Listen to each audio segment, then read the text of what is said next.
Fooramiin magaalota Oromiyaa mata duree magaalota fayyadamummaan uummataa keessatti mirkanaa'e haaromsa keenyaaf jedhuun waxabajjii 15 haga 20tti magaalaa Jimmaatti gaggeeffama. Hoogganaan biiroo misooma magaalaa fi manneen Oromiyaa Dr. Girmaa Amantee dhimma kanarratti OBN'f ibsa kennaniiru. Abataa Faayisaa.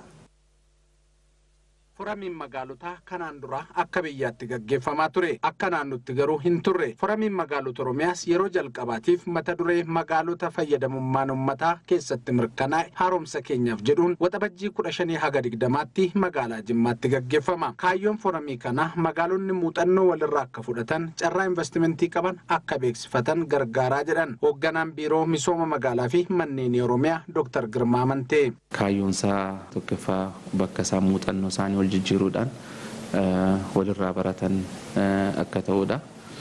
Inni lammaffaan magaalonni keenya carraalee investimentii qaban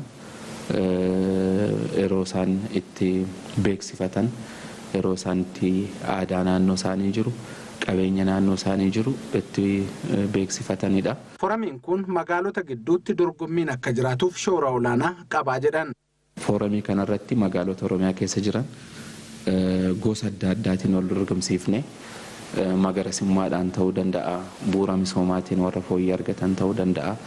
Ol dorgomsiifne yerootti badhaasni kennamuuf beekamtiin itti kennamu ta'a.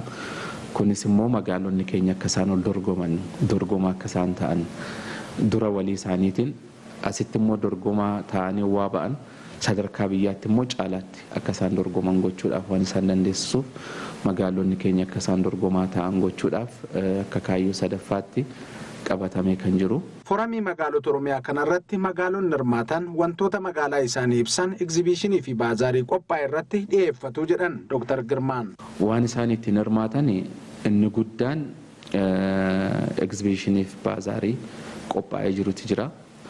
Achirratti waan magaalaa isaanii ibsu. Hojiilee magaalaa isaanii keessatti hojjetanii fi keessumaa akka muuxannoo gaariitti magaalonni biraa irraa barachuu danda'an isa kana qabataniiti kan isaan dhiyaatanii.